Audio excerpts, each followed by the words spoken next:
Olá pessoal, hoje eu gostaria de compartilhar com vocês uma lição que eu aprendi, que se encontra no capítulo 7 de Mateus, versículo de 1 a 6, um tema interessante que é sobre o julgamento. E o que eu queria falar aqui é que, primeira coisa, muita gente interpreta esse tema, na verdade, essa passagem de forma errada. Então, eu vou falar sobre isso mais à frente no vídeo. Vamos lá começar. O versículo 1 começa assim: Não julguem para que vocês não sejam julgados, pois com o critério com que vocês julgarem, vocês serão julgados, e com a medida com que vocês tiverem medido, vocês também serão medidos. Primeira coisa, é o contexto. O contexto é o seguinte: Jesus ele estava passando algumas lições para o povo daquela época, na passagem do Sermão do Monte, que ele fala sobre diversos temas, e um desses temas é o julgamento. Primeira coisa, que tipo de julgamento é que Jesus estava falando? Ele estava falando sobre os julgamentos hipócritas, julgamentos que você julga, você tenta consertar o erro de outra pessoa, sendo que você mesmo está cometendo esse erro. Ou seja, é um julgamento hipócrita, que você está fazendo pior do que aquela pessoa, entendeu? E aqui, primeira coisa, não é um julgamento que é de você atentar ao seu irmão. Por exemplo, seu irmão está fazendo alguma coisa errada, seu irmão cristão, na fé de Deus, está fazendo alguma coisa errada, e você se omite de julgar porque pensa que você julgando, você vai ser julgado. Não, isso é um pensamento errado. Até porque se fosse assim, todo mundo na igreja estaria fazendo coisas erradas. Então, não é um julgamento dessa forma. É um julgamento hipócrita. Então, primeira coisa, é um julgamento hipócrita que os fariseus e escribas faziam naquela época. Que eram julgamentos que falavam de coisas que as pessoas estavam fazendo de errado, sendo que eles mesmos estavam fazendo coisas piores. Entendeu? Eles estavam sabendo a verdade e estavam praticando o erro. E aqui Jesus dá um exemplo muito interessante. No versículo 3: Porque você vê o cisco no olho do seu irmão, mas não repara na trave que está no seu próprio. Basicamente ele está dizendo o seguinte: porque você vê o cisco no olho do seu irmão, uma coisa no seu irmão, uma coisa errada no seu irmão, mas não repara na trave que está no seu próprio. Aqui ele utiliza aqui dois termos interessantes: cisco, que é uma coisa pequena, e trave, que é uma coisa grande. Ele utiliza uma hipérbole aqui para mostrar a gravidade do erro que a pessoa está fazendo, em contraste com o pequeno erro de outra pessoa, entendeu? Isso que os fariseus e escribas faziam. Eles apontavam o erro de outras pessoas, mas eles eram piores, porque eles tinham erros muito maiores. E mesmo assim não reconheciam as suas falhas. Ou como você dirá ao seu irmão: deixe que eu tire o cisco do seu olho, quando você tem uma trave no seu próprio, entendeu? Quando você tem um erro maior do que o seu. Isso a gente percebe que essa passagem de julgamento é justamente sobre isso, sobre ser hipócrita no seu julgamento. Não é sobre omitir e apontar um erro do seu irmão para aquele que se conserte, entendeu? É o julgamento hipócrita.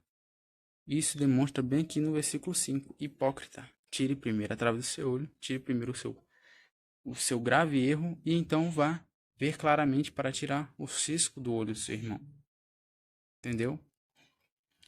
E aqui o versículo 6, ele é interessante, porque pesquisando mais a fundo algumas coisas, o versículo 6 ele deixa a desejar em alguma questão, porque em si o versículo 6 ele não tem um contexto em si, sabe? Um contexto sobre o que se tratava.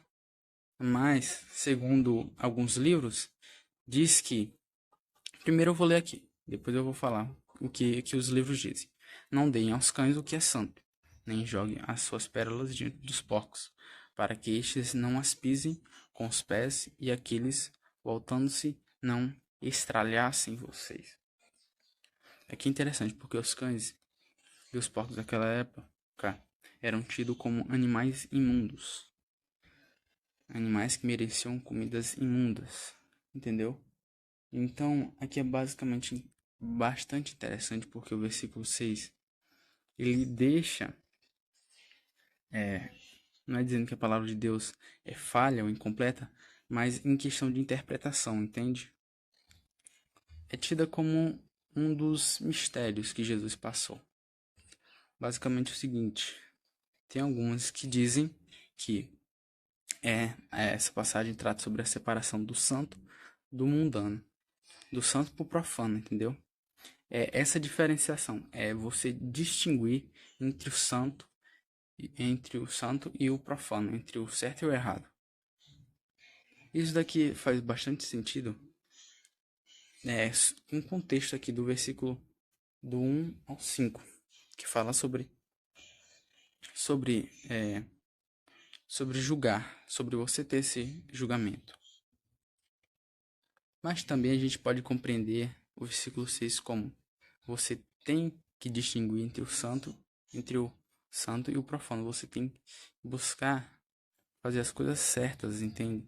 Sobre não misturar as coisas.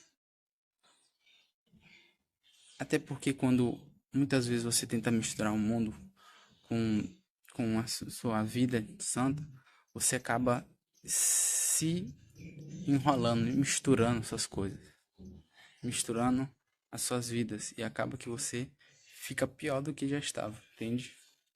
Isso aqui é até muito interessante também, porque a gente pode aplicar no seguinte termo, sobre a gente distinguir hoje nas igrejas o que é santo e profano.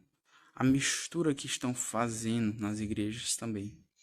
Isso a gente pode levar também para a vida, essa coisa aqui, essa passagem na verdade. Que muitas vezes, nos dias atuais, a gente acaba misturando muitas coisas.